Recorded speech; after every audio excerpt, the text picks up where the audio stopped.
Now I call upon Dr. Patricia Austin, who is our guest of honor from Institute of English Studies, University of Rezo, Poland, uh, to express her thought on the subject. I'll just take 1 minute in introduction. She received her PhD from Warsaw University for her work on Indian writers in English. She is currently working on a monograph on vegetal time in contemporary American novel. She is an active researcher, actively engaged in exploring new topics in this contemporary time. I most humbly invite you, ma'am. Over to you. Good morning, everyone. Beginning, I would like to give my heartfelt gratitude for the invitation to this event. I want to thank Dr. Satya Gopalji, the principal, Dr. Indrajit Mishra, the convener of the conference. I also need to give my thanks to absent today Professor Sushil Kumar Sharma, who made it possible for me to be here, but unfortunately he's absent today. I would like to greet the respected guests and all the participants. Well, actually, this is not my first trip in India. I came here for the first time exactly a decade ago. That was October 2013, and that stay lasted 5 days. And with India, it is like what you eat just makes you more hungry, right? You want more of it. So I came back in 2016, this time for 10 days. So I doubled my stay. And this year I came for 20 days. So again, I doubled, right? So 5, then 10, now 20 days. Who knows what will happen next? And and I just wanted to say that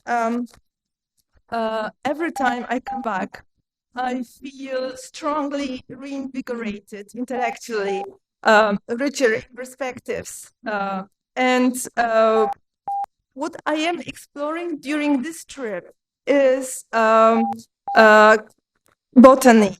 The way botany features in philosophy, in culture, and in literature. And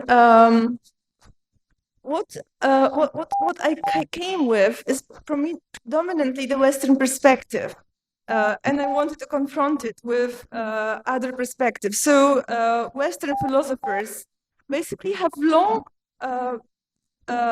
suspected that there is more to plant life than mere visible surface, even if their nature remains elusive. And since the ancient Greece, the bone of contention has been whether plants are living beings or not. Are they alive or not? And Aristotle, for example, classified things into living and non-living depending on movement, if they have movement or not. And he listed 4 types of movement in substance, quality, quantity, and place. And then he decided plants have 3 of those. They have movement of substance, quantity, quality, but they just can't stand up and walk. They can't run. Yes, so they don't have that one. So they are just like humans, like animals in quality, but differ in quantity. They are not enough alive. But then the very etymology of the word vegetation, yes, the very etymology brings us to such verbs as to animate. If we look back at the Latin root of the word, to animate, to enliven, to grow, to quicken, to flourish. So there always is this kind of like a impression, some kind of suspicion that the plants actually are alive, are more alive than we think. A bit after Aristotle, there was Thomas Aquinas, who wrote about plants in Summa Theologica, that, okay, there could be life in plants, but it's hidden. It's something unseen, something we can't really notice, we can't know, because this vitality is camouflaged. Much later, in the 20th century, Martin Heidegger connects this aliveness to language.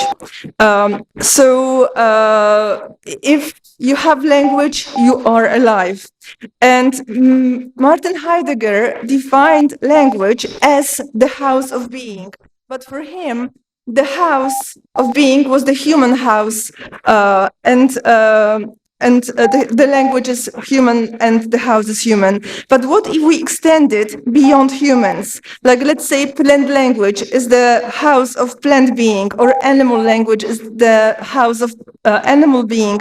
This is something that Martin Heidegger's disciple, Merleau-Ponty, did, took that leap in his philosophy, and because he said that in nature everything speaks.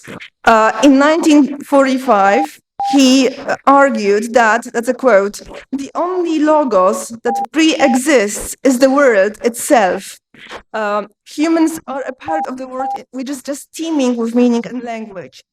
And it's a quote, language is alive, is our life, and the life of the things. So understood in this way, logos encompasses language and also all the cultural productions, which are both human and non-human. Right, so this is basically the background in Western philosophy, like a very short history of plant philosophy that I just gave you. But this is just like a really echo or reiteration. I mean, the new developments in philosophy are just an echo or reiteration of what indigenous voices from all around the world have long known or have long been attuned to or long lived by.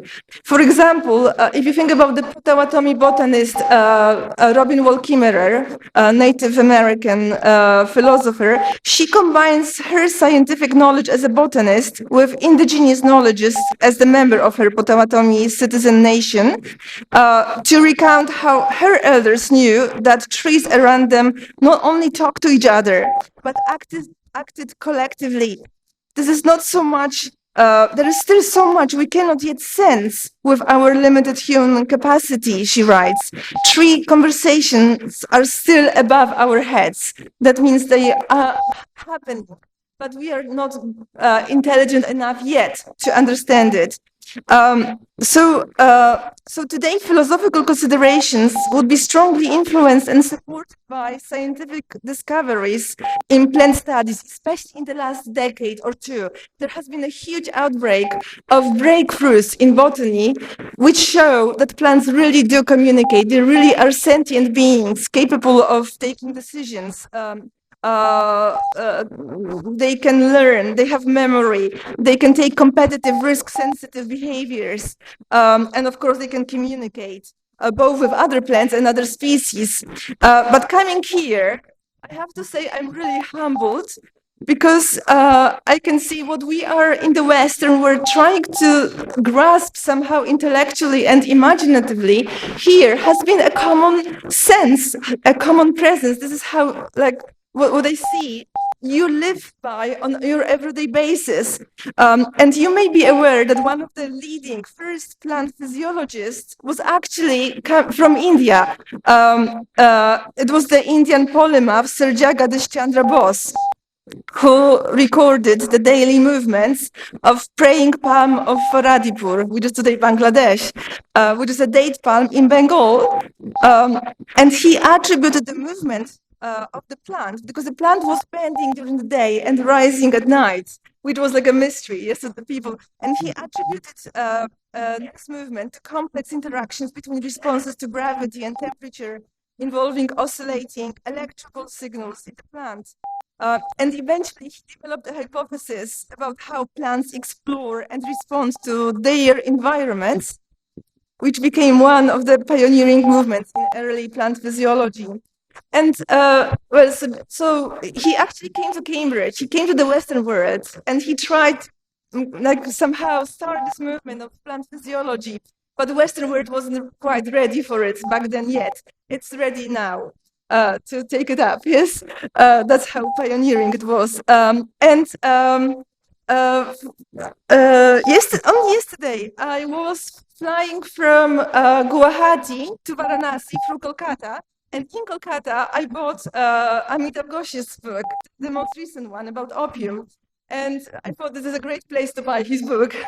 And what I found, even in the early pages, is again like phenomenal, because he begins by writing about the history of tea, and he says that there is a grammar of tea. And he writes about grammar of tea as underlying structure unifying our experience. He writes about tea as a vast complex of plant matter, not a single object, but a living entity that continuously evolves and finds new means of articulation, which links and brings together the various things of the world as the grammar of syntax in human language.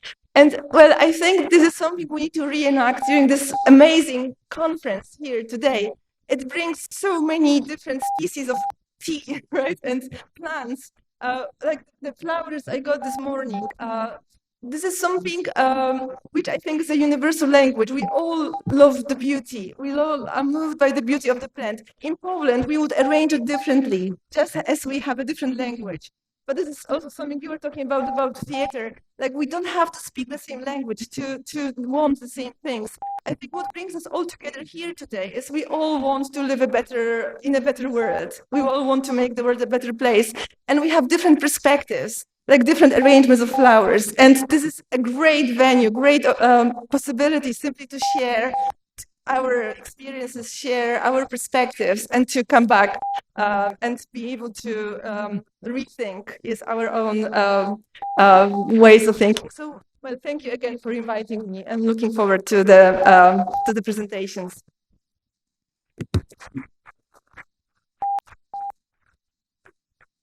Thank you, Dr.